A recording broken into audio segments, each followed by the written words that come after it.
आपके अपने YouTube channel आलीशान क्रिएशन पर मैं गजेंद्र सिंह कवि आपका स्वागत करता हूं और एक बार फिर से कवियों की श्रृंखला में आपके सम्मुख आज प्रस्तुत होते हैं केसर देव जी मारवाड़ी, जो लाफ इंडिया लाफ के चैंपियन हैं। और दोस्तों, व्यंग्यों के जो बाण होते हैं वो बिल्कुल सीधे निशाने पर लगते हैं। इनकी प्रशंसा में केवल मैं इतना ही कहना चाहूंगा कि कविता करना खेल नहीं है, पूछो इन फनकारों से। कविता करना खेल नहीं है, पूछो इन फनकारों से। ये लोहे को काट रहे हैं कागज की तलवारों से, ये लोहे को काट रहे हैं कागज की तलवारों से। नमस्कार दोस्तों, मैं केसर देव मारवाड़ी आज कुछ हंसी मस्ती के साथ आपसे जुड़ना चाहता हूं।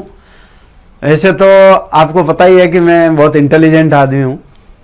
मैं तो इतना इंटेलिजेंट कि मैंने तो तीसरी क्लास में साइंस बायोलॉजी ले ली थी।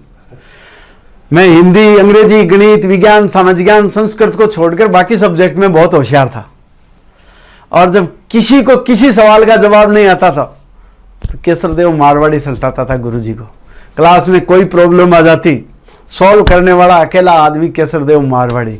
और मेरा स्टैंडर्ड आपको मैं बताऊं, ये बच्चे जो आजकल स्कूल जाते हैं सबको छोड़ना पड़ता है, कोई बस से, कोई स्कूल बस से, कोई वैन, कोई गाड़ी। मैं जब मेरे जमाने के, मेरे टाइम के लोग जाते थे उस समय सब पैदल जाते थे, सब पैदल, किसी को सुविधा नहीं थी जाने की। लेकिन केसर देव मारवाड़ी ने उस टाइम भी अपना स्टैंडर्ड मेंटेन रखा। मैं उस टाइम भी कभी पैदल नहीं गया, कभी पैदल नहीं गया। स्कूल से गुरुजी 4 छोरों को भेजते थे, 2 हाथ पकड़ते, 2 टांग पकड़ते, पूरे राष्ट्रीय सम्मान के साथ स्कूल जाता था। और जब कभी प्रॉब्लम आ जाती तो केसर देव मारवाड़ी था, वो साइंस के गुरुजी ने क्लास में क्वेश्चन किया, बोले दूध को दही में कन्वर्ट करने वाले जीवाणु के नाम बताओ। क्लास चुप। दूध को दही में बदलने वाले जीवाणु का नाम बताओ। मैंने कहा सर ये क्वेश्चन गलत है, कोई दूसरा करवाओ। गुरुजी बोले यार साइंस के इस क्वेश्चन को गलत किस कारण कहते हैं? अरे मैंने कहा सर दूध को दही में बदलने वाले को जीवाणु नहीं, हम जावण कहते हैं। गुरुजी ने दूसरा सवाल किया, पदार्थ कितनी अवस्थाओं में पाया जाता है रमेश? रमेश ने कहा सर ठोस, द्रव, गैस, सॉलिड, लिक्विड, गैस। बोले एग्जाम्पल देके बताओ रामलाल। तो रामलाल ने कहा सर दाल, दाल, दाल। तो गुरुजी ने किया ये सवाल, बोले यार ये दाल एक साथ तीनों अवस्था में कैसे? तो मैंने समझाया सर ऐसे, दाल जब बाजार से लाते हैं तो सॉलिड होती है, ठोस होती है, जब मम्मी उसे बनाती है और दर होती है, लिक्विड होती है, और जब दादाजी उसे खाते हैं तो उनके गैस बनती है। इस प्रकार ये एक साथ तीनों अवस्था में मिलती है। गुरुजी ने अगला सवाल उससे भी कॉम्प्लिकेटेड किया और कोई बता ही नहीं पाया। बोले वायुमंडल में गैसों का अनुपात बताओ, यानी ऑक्सीजन, नाइट्रोजन, हाइड्रोजन के परसेंटाइल क्या क्या है? वायुमंडल में गैसों का अनुपात बताओ। क्लास चुप। अपन ने हाथ खड़ा किया। मैंने कहा सर इस क्वेश्चन को आज क्लास में मत करवाओ। पिछली क्लास में गुरुजी इसी क्वेश्चन के कारण चोट खाकर आए हैं, सर रहने दो। आज क्लास में 5-6 लड़के मोट खाकर आए हैं।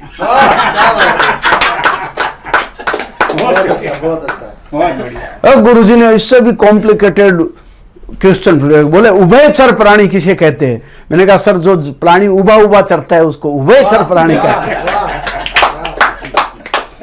गुरुजी ने और कॉम्प्लिकेटेड के बोला सौर ऊर्जा किसे कहते हैं? मैंने कहा जब क्लास में बच्चे शोर करते हैं तो उससे गुरुजी गर्म हो जाते हैं, ऊर्जा हो जाती है।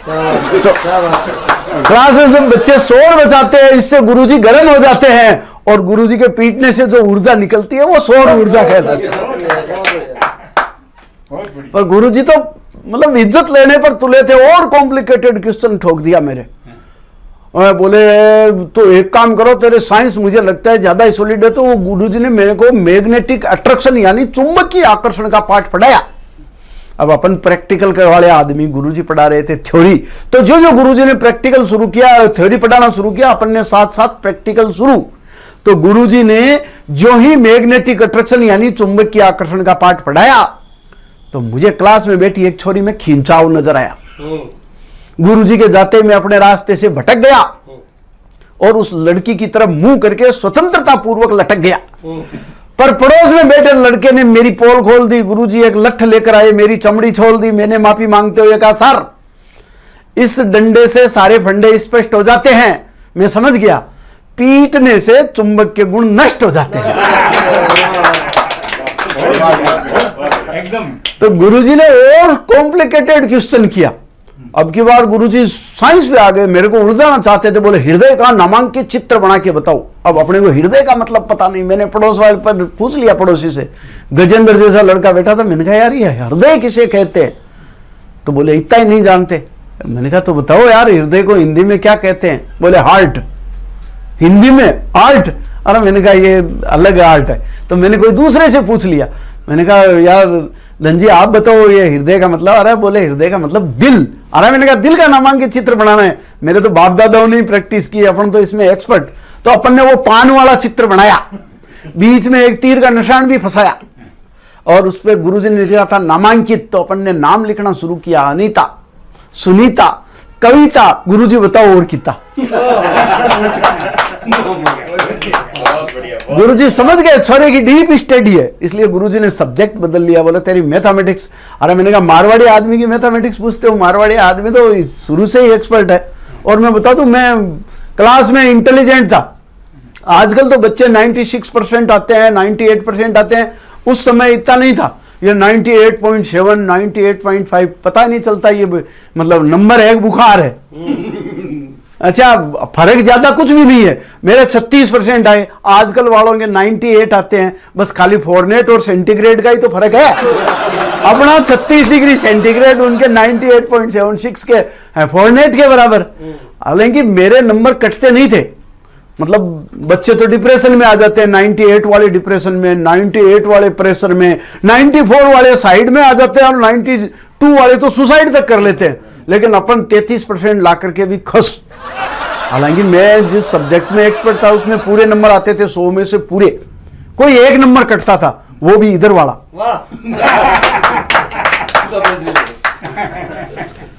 अच्छा, पिताजी के, चाचा जी के और कोई प्लान नहीं था, पढ़ाई से मतलब नहीं था, पर उनको रिजल्ट आते ही ठोकने का रहता था कि बच्चों को इस बहाने ठोक ले। पहले टेस्ट में ही पूछा गणित में कितना है?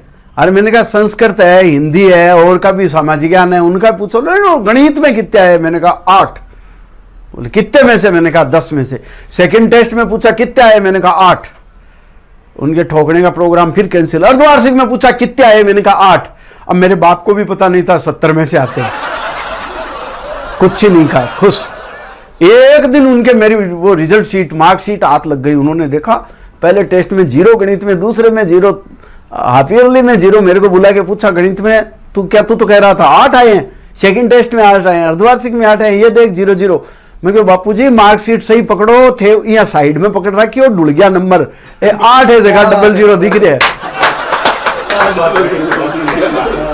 तो अपन वो गुरुजी ने सब्जेक्ट बदल लिया, मेरी साइंस की वो प्रतिभा देख करके गणित में आ गए। बोले गणित? मैंने कहा एकदम ओके, मारवाड़ी आदमी की गणित तो आप क्या पूछो।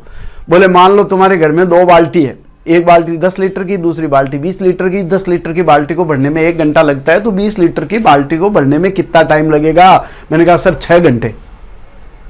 गुरुजी बोले तेरा दिमाग खराब है। अरे मैंने कहा हमारे घर में नल कैसा आता है वो आपको थोड़ी पता है। बोले नहीं मैं क्वेश्चन पूछ रहा हूं, उसका जवाब दे। एक बाल्टी 10 लीटर की, दूसरी बाल्टी 20 लीटर की। 10 लीटर की बाल्टी को भरने में 1 घंटा लगता है, तो 20 लीटर की बाल्टी को भरने में कितना टाइम लगेगा? अरे मैंने कहा सर कह दिया ना 8 घंटे।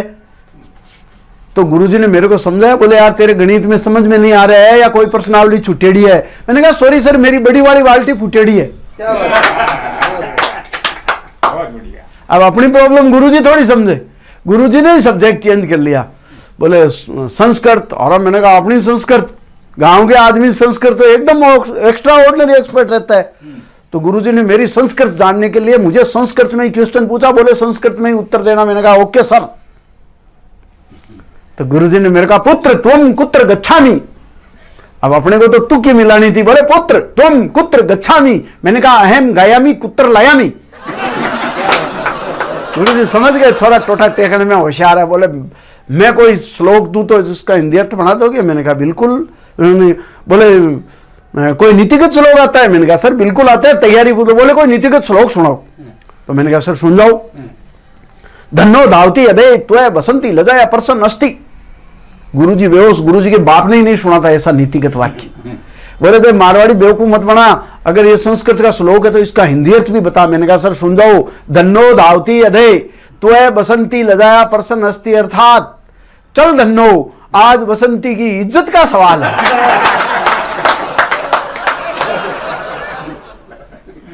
तो गुरुजी समझ गए कि यार ये छोरा है। बोले मैं कोई संस्कृत का नीतिगत वाक्य दूं, तुम अर्थ बता दोगे? यार मैंने कहा सर बिल्कुल बता देंगे। बोले अच्छा। तो गुरुजी ने मेरे को वो श्लोक दे दिया, सर्वे भवन्तु सुखिनः सर्वे सन्तु निरामया सर्वे भद्राणि पश्यन्तु मा कश्चित् दुःख भाग् भवेत्। बोले इसका हिंदी अर्थ बताओ? मैंने कहा सर बहुत सरल है, समझाओ। सर्वे भवन्तु सुखिनः यानी सर्वे से पता चला है कि कोई आदमी सुखी नहीं है। सर्वे संतु निरामया, मैंने कहा सर नीर का मतलब पानी, मय का मतलब आप भी जानते हैं, मय का मतलब शराब। सर्वे संतु निरामया यानी सभी संतों ने कहा है कि शराब में पानी मिलाकर पीना चाहिए। सर्वे भद्राणि पश्यन्तु, ये सारे भद्र आदमी इसी में फंसे हुए हैं। माँ कश्चित् दुःख भाग् भवेत्, हे माँ अब भागकर मैं भी जाऊं तो कहां जाऊं? अरे गुरुजी बोले यार कोई बच्चों का दूसरा श्लोक सुना, वो आलस्यस्य कुतो विद्या अविद्या कुतस्य धनम अधनस्य कुतो मित्रम अमित्रस्य कुतो सुखम। अरे मैंने कहा ये तो बहुत सरल बात है। अधनस्य कुतो मित्रम, जिसका धन नहीं होता उसका कुत्ता भी मित्र नहीं होता। अमित्र से कुतो सुखम, मित्र के बिना सुख नहीं होता। और जिसका धन नहीं होता उसके पास कोई कुत्ता भी रहने के लिए नहीं आता। अरे बोले यार तू तो संस्कृत का खराब कर रहा है, वो कोई दूसरा श्लोक सुनाओ। अरे मैंने कहा सुन जाओ, अपन सुनाते हैं कराग्रे वस्ते वो लक्ष्मी कर मध्य संस्थित, अपने तो ऐसे पढ़ रखा है कराग्रे वस्ते लक्ष्मी कर मध्य चो सरस्वती कर मूलो तू गोविंदे प्रभाते कर दर्शनम। इसका अर्थ बताओ। अरे मैंने कहा इसका तो रोज ही सुनते आए हैं। कराग्रे वस्ते लक्ष्मी, कर यानी टैक्स और लक्ष्मी यानी लक्ष्मी पुत्र, पैसे वाले धनवान आदमी। कराग्रे वस्ते लक्ष्मी यानी टैक्स जमा कराने में सबसे आगे ये पैसे वाले लोग, बढ़िया लोग, व्यापारी लोग हैं। कर मध्य च सरस्वती, और सरस्वती के उपासक यानी कवि, पत्रकार, चैनल वाले, मीडिया वाले, ये टैक्स जमा कराने में ठीक बीच में आते हैं। और कर मूलो तू गोविंदो, और जो भगवान के नाम का बिजनेस करते हैं वो कोई टैक्स वैक्स नहीं जमाते। पर बातें कर दर्शनम, इसलिए ऐसे लोगों के सुबह सुबह दर्शन करने चाहिए, इनकम टैक्स में बहुत छूट मिलती है। गुरुजी समझ गए ये छोड़ा, इसका तो संस्कृत में भी कोई जवाब नहीं। तो गुरुजी ने मेरे को तका तेरी इंग्लिश कैसी है? और मैंने कहा सर अंग्रेजी की तो पूछो मत, अपनी अंग्रेजी एकदम परफेक्ट, अपन भाषाओं के तो विशेषज्ञ है। तो बोले अच्छा, पर मैं आपको बता दूं जब मैं 10th में पहुंचा ना तो मेरी इकोनॉमिक कंडीशन जो है ना अफगानिस्तान जैसी थी। बोर्ड के फॉर्म भरने के लिए पैसे नहीं, तो मैंने किसी सुन रखा था जिसका कोई नहीं होता उसका खुदा होता है, भगवान होता है। तो मैंने भगवान के नाम लेटर लिख दिया। मैंने कहा डियर भगवान जी, बोर्ड का फॉर्म भरने के लिए 1000 रुपए चाहिए और मेरे पास है नहीं जुगाड़, अगर मेरा 1 साल खराब हो गया तो उसके डायरेक्ट रेस्पॉन्सिबल आप भगवान श्री राम बैकुंठ धाम लिख करके लेटर पोस्ट कर दिया। पोस्टमैन की प्रॉब्लम, अब भगवान राम लोगों को नहीं मिल रहे हैं, 20-20, 25-25 साल हो गए, उसको कहां से मिले? तो वो 2-3 दिन घुमा तो पोस्टमैन थोड़ा धार्मिक आदमी था, उसने पोस्ट खोल करके देखी अंदर कोई क्लू मिल जाए। अंदर मेरा लेटर पड़ा तो उसको दया आ गई, दया भाव वाला। वापस पोस्ट ऑफिस आया, स्टाफ को इकट्ठा किया, सबको बताया। बोले एक बच्चे के फ्यूचर का सवाल है, 1 साल खराब हो जाएगा, अपन सब हेल्प करो।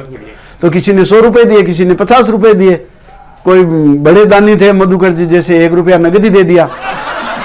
कुल मिलाकर के 700-800 रुपए हो गए। मेरे 700-800 का मनी ऑर्डर आ गया। तो मैंने जैसे तैसे काम चलाया, फॉर्म भराया और वापस भगवान को थैंक्स लेटर लिखा। मैंने कहा डियर भगवान जी, मैनी थैंक्स, आपकी कृपा से मेरा 1 साल खराब होने से बच गया।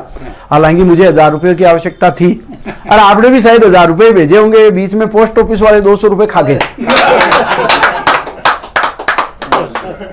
अब की बार फोन पे कर देना या पेटीएम कर देना। बहुत बढ़िया। तो अपन इसी मस्ती से चलने वाले हैं। तो गुरुजी ने मेरे को कहा तेरी इंग्लिश, मैंने कहा अपनी इंग्लिश परफेक्ट। तो बोले देख कुछ नहीं है, तेरे लक्षण देख लिए तो स्कूल का रिजल्ट खराब करेगा। मैंने कहा तो?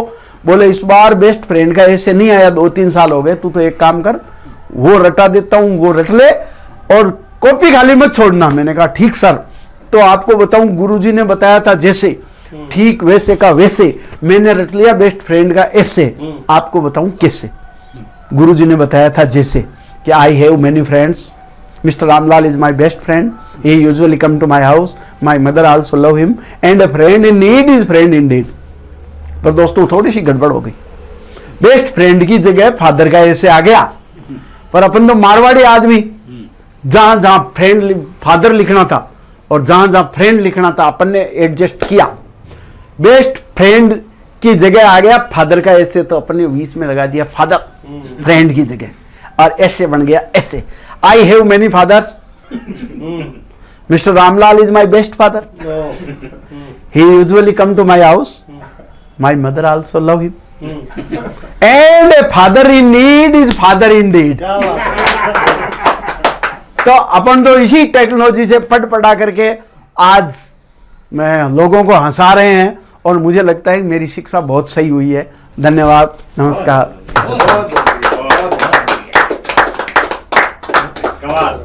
शानदार। और दोस्तों केसरदेव जी मारवाड़ी को सुनकर निश्चित रूप से आपको बहुत प्रसन्नता हुई होगी। बहुत ही हास्यप्रद कविताएं सुनने के साथ साथ आपको बहुत अच्छी सीख भी मिली होगी। और फिर से हम आपके सामने और कवियों को लेकर प्रस्तुत होंगे। अब दीजिए हमें इजाजत, नमस्कार।